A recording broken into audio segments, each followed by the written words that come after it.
하나님이 우리에게 주신 축복 중에 가장 아름다운 축복이 있다면 지혜일 것입니다. 주님이 주신 지혜를 가슴에 새기며 살면 우리는 사람들에게 칭찬받고 많은 복을 누리며 살게 될 것입니다. 오늘 하루 지혜로운 말과 행위로 큰 복을 누리는 하루가 되길 기도합니다. 오늘은 잠언 12에서 14장을 통독하겠습니다. 12장 솔로몬의 375개의 단편 경구 선집, 인격과 언어 생활과 재물. 첫 번째 12장 1에서 12절, 제64에서 75 경구, 의인과 악인의 상반된 인격과 재물관. 1에서 8절, 의인과 악인의 상반된 인격 및 생활 태도와 그 대조되는 결과. 64. 훈계를 좋아하는 자는 지식을 좋아하거니와 징계를 싫어하는 자는 짐승과 같으니라. 66. 사람이 악으로서 굳게 서지 못하거니와 의인의 뿌리는 움직이지 아니하느니라. 70. 악인은 엎드러져서 소멸되려니와 의인의 집은 서 있으리라. 9에서 12절 재물을 소재로 한 의인과 악인의 대조. 73. 의인은 자기의 가축의 생명을 돌보나 악인의 국률은 잔인이니라. 75. 악인은 불의의 이익을 탐하나 의인은 그 뿌리로 말미암아 결실하느니라.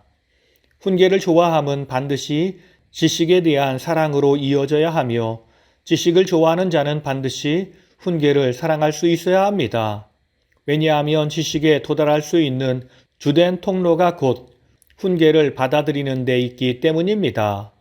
두 번째 12장 13에서 28절, 제76에서 91 경구, 언어 생활과 실생활을 통해 본 의인과 악인의 삶.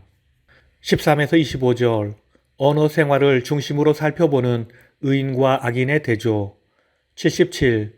사람은 입의 열매로 말미암아 복록에 족하며 그 손이 행하는 대로 자기가 받느니라.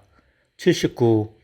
미련한 자는 당장 분노를 나타내거니와 슬기로운 자는 수욕을 참느니라. 82. 진실한 입술은 영원히 보존되거니와 거짓 혀는 잠시 동안만 있을 뿐이니라.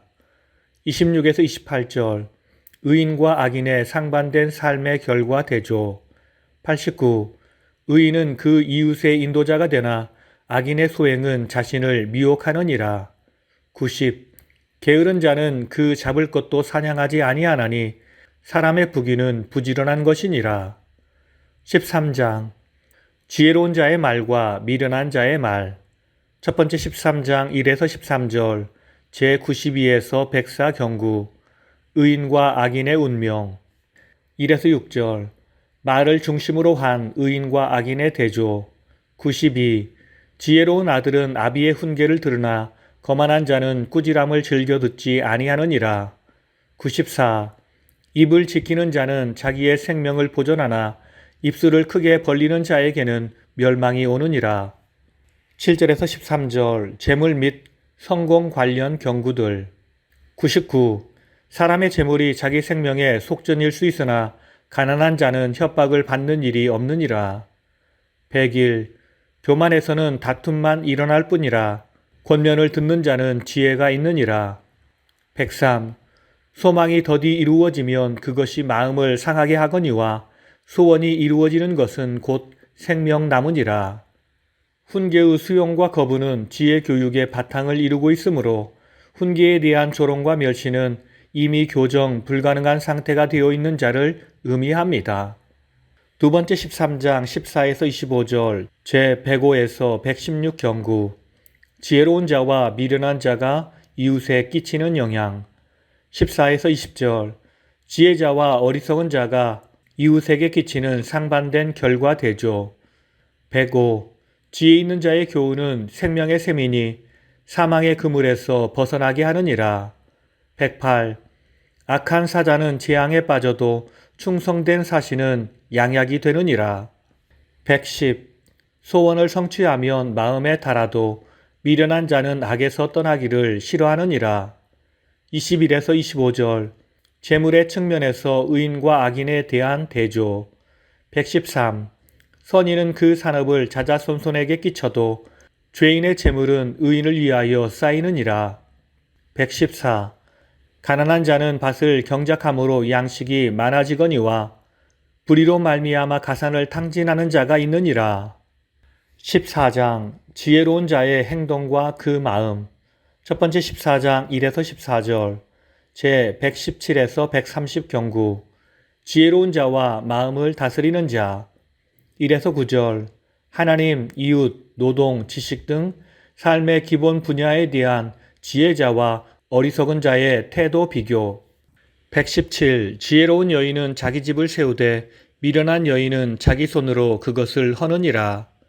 120. 소가 없으면 구유는 깨끗하려니와 소의 힘으로 얻는 것이 많으니라. 124. 슬기로운 자의 지혜는 자기의 길을 아는 것이라도 미련한 자의 어리석음은 속이는 것이니라. 125. 미련한 자는 죄를 심상히 여겨도 정직한 자 중에는 은혜가 있느니라. 10에서 14절 마음에 대한 경구들. 126. 마음의 고통은 자기가 알고 마음의 즐거움은 타인이 참여하지 못하느니라. 130. 마음이 굽은 자는 자기 행위로 보응이 가득하겠고 선한 사람도 자기의 행위로 그러하리라. 오늘 말씀을 통해 주시는 교훈은 첫째로 지혜로운 자와 동행하면 더욱 지혜로운 삶을 살게 됩니다. 13장 14, 15절을 보면 말씀을 멸시하는 자는 자기에게 패망을 이루고 계명을 두려워하는 자는 상을 받느니라. 지혜 있는 자의 교훈은 생명의 샘이니 사망의 그물에서 벗어나게 하느니라 라고 했습니다. 여기서 지혜 있는 자란 하나님의 말씀을 두려워하고 그것으로 삶의 지침을 삼는 사람입니다. 이러한 사람이 베푸는 교훈이란 어떤 것이겠습니까? 잘못된 길을 가는 사람들을 교훈하여 그 길을 떠날 것을 권면하고 하나님을 경외하는 것이 지혜이며 명철임을 알도록 인도하는 가르침으로써 그들을 생명과 교훈으로 인도하는 교훈을 말합니다. 이러한 지혜자들의 교훈을 들은 사람들은 들을 당시에는 귀찮고 불편한 것으로 느껴질 수 있지만 결론에는 그들을 사망과 멸망의 덫에서 구원할 귀한 교훈이 된다고 말을 하는 것입니다. 하나님의 말씀은 지혜이며 생명입니다. 우리가 지혜의 말씀, 생명의 말씀과 동행하는 사람과 동행한다면 우리도 그들처럼 지혜의 사람, 생명을 얻고 축복을 누리는 사람이 될 것입니다. 우리는 이 사실을 기억해야 합니다. 두 번째, 범죄를 가볍게 여기는 것처럼 미련한 생각과 행동은 없습니다. 14장 9절은 미련한 자가 보이는 가장 큰 특징적 현상 한 가지를 말씀하고 있습니다. 곧 죄를 심상히 여긴다는 것입니다. 심상히 여긴다는 말은 대수롭지 않게 여긴다는 말입니다. 즉 이들은 죄를 너무나도 쉽게 범하며 죄를 지어도 그다지 두려워하지 않는 것입니다. 성경은 하나님께서 사람의 행위대로 갚으시는 분이라고 강조해서 말씀하고 있으며 또한 죄의 대가는 사망이라고 분명히 말씀하고 있습니다. 그럼에도 미련한 자는 죄를 짓기에 빠릅니다. 그러면서 양심의 가책도 별로 느끼지 않을 뿐 아니라 심지어 죄를 짓는 것을 자랑스럽게 생각하기도 합니다. 그들이 그렇게 행하는 이유가 무엇일까요? 그것은 죄인에 대한 하나님의 심판이 당장에 이루어지지 않기 때문입니다. 그런데 여러분, 주님은 악인들을 심판하십니다. 곧 그 심판이 우리 모두에게 임할 것입니다. 주님은 지금도 우리의 모든 행위를 살펴보고 계십니다. 그러므로 우리는 빨리 악에서 떠나야 합니다. 그리고 악을 미워하고 악을 경계해야 합니다. 그럴 때 우리의 삶에 심판이 아닌 주의 은혜와 축복이 임하게 될 것입니다.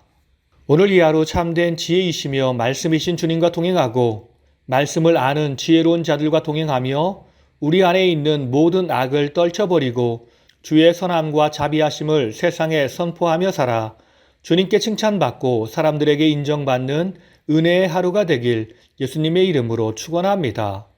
다 함께 기도하시겠습니다.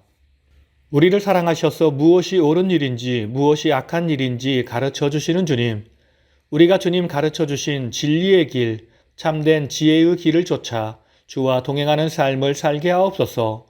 우리의 삶에서 악하며 어리석은 자와 동행하는 것이 아니라 선하고 지혜로운 사람들과 동행하며 주의 진리를 깨닫고 그 진리를 실천하며 살게 하옵소서. 주님은 우리의 모든 행위를 보시되 특별히 악인의 악한 행동을 보시고 때가 되시면 그 모든 악을 철저히 심판하시는 공의의 하나님임을 알고 말씀 안에서 깨어 악을 물리치는 삶을 살게 하옵소서. 참된 진리이신 예수님의 이름으로 기도드립니다. 아멘.